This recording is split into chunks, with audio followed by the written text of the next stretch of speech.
It's October 16th, 1968. John Carlos and Tommy Smith will give a Black Power salute during the medal ceremony at the Mexico Olympics. On an international stage, they would pioneer a new frontier, which is athletes using their athletic platform to speak up about racial injustice. This is very significant because no one in the world had ever seen what Tommy Smith and John Carlos were about to do.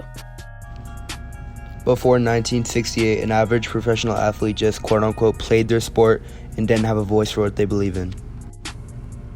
An example of someone who led the way and started the path of athletes being more comfortable in speaking up about racial issues is Muhammad Ali, who refused to be a part of the Vietnam War. Here's an interview of Ali speaking about his decision to not be a part of the war. Boxing is nothing like going to war with machine guns, bazookas, hand grenades, bomber airplanes. My intention is to box to win a clean fight. But in war, the intention is to kill, and continue killing innocent people.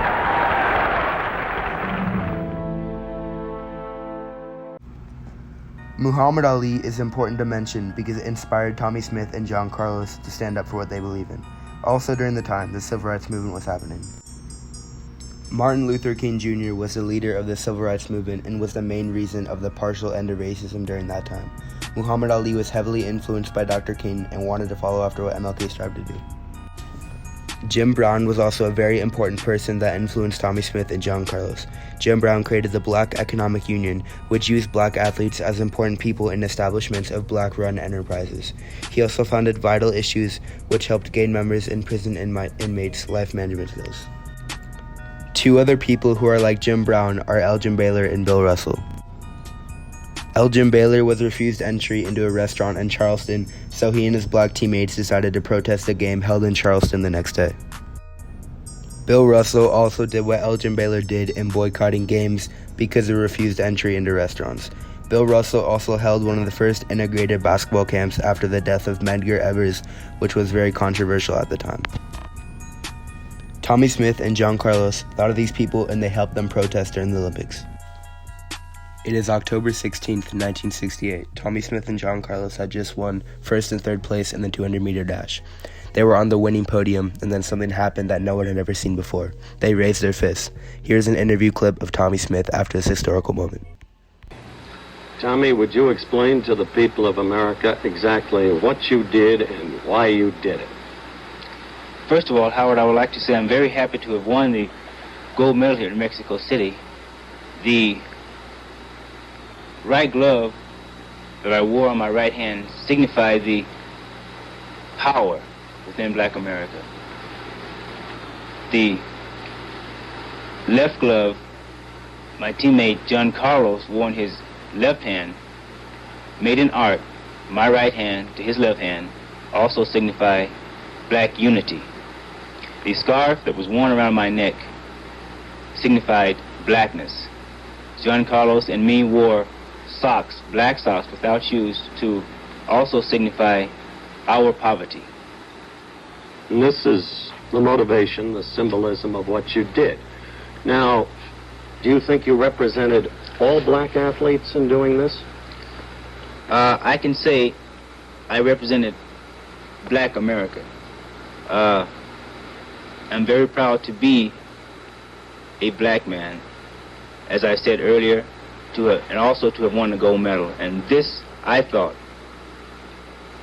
that I could represent my people by letting them know that I'm proud to be a black man. Another reason they wanted to protest was because there was discrimination towards them and other black Americans during the Olympics. The difference between this protest and others before and after is that the whole world was watching, and it was the first time someone or multiple people received recognition on a national stage. Another large reason John Carlos and Tommy Smith shouldn't have had their opportunity to speak up for what they believe in was because the Olympics were heavily boycotted. The Olympics were boycotted by students who were protesting the Mexican government's use of funds on the Olympics. They thought that they should be funding more towards social programs and less funding for the Olympics. This brought attention to many famous athletes and people, including Jim Brown, Kareem Abdul-Jabbar, Harry Edwards, and Paul Hoffman. Here's a clip of Harry Edwards and Kareem speaking about these Olympics. Was great at pointing out what was going on and not letting the people who were doing these things escape. Seeing these influential black athletes band together, Edwards was inspired to a similar action, to bring national attention to the movement. His idea? A boycott of the Olympic Games. Being a student of sport and society, I began to think about that. What could we do? What would we do if we had an opportunity to leverage sport as a vehicle for change? In February 1968, Alcindor announced he would not try out for the Olympic team. Paul Hoffman had a large part in the chaos of the Mexico Olympics. Paul Hoffman and his all-white Harvard crew was a part of the Mexico Olympics protest. Here's a clip of Hoffman and his crew speaking about their decision to protest. Perhaps just as surprising as Alcindor's boycott was the fact that the all-white Harvard rowing team, led by Paul Hoffman, contributed to the movement.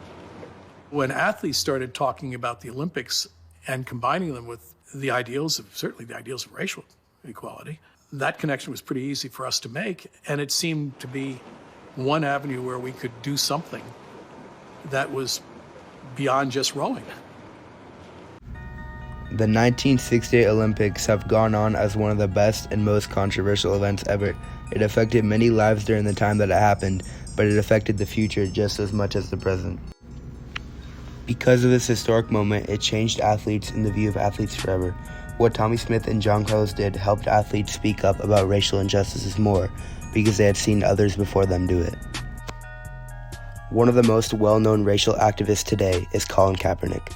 Colin Kaepernick was heavily influenced by what Tommie Smith and John Carlos did, because he also did a protest similar to what they did in kneeling during the national anthem of an NFL game. He explains why he did this in this interview and what needs to change surrounding racism in America. What are you trying to accomplish? What would you like this to be the end game for you? That's basically. Ultimately, it's to bring awareness and make people, realize what's really going on in this country. There are a lot of things that are going on that are unjust, people aren't being held accountable for, and that's something that needs to change. That's something that, this country stands for freedom, liberty, justice for all, and it's not happening for all right now. Is this something that's evolved as a philosophy in your mind, and how has this kind of progressed that you make a stand like this? It's something that I've seen, I've felt, wasn't quite sure how to deal with originally, and it is something that's evolved. It's something as I've gained more knowledge about what's going on in this country in the past, what's going on currently. These aren't new situations. This isn't new ground. It's things that have gone on in this country for years and years and have never been addressed, and they need to be. Will you continue? Carmelo Anthony has also been affected by the Olympics because he explains how athletes need to step up and speak about racial injustices in America, which he shows in this clip of a documentary he created. It started with one Instagram post. Carmelo Anthony delivered a forceful challenge to his fellow athletes to demand change. I was just looking at that picture as I started typing it, and I'm like, I'm gonna call out all my fellow athletes to do something. We cannot ignore the realities of the current state of America. The events of the past week have put a spotlight on the injustice, distrust, and anger that plague so many of us. The SB's called, and I said the only way I'll come is if you'll let us open it up. It's time to look in the mirror and ask ourselves, what are we doing to create change? We all have to do better. Thank you. What we did on social media and the SBs and the call to action, I think really influenced MJ and a lot of other athletes to step up to the challenge and try to do something to figure it out. All of these athletes wouldn't have been able to protest and speak up for what they believed in if John Carlos and Tommie Smith hadn't done what they did during the 1968 Olympics and gained worldwide attention.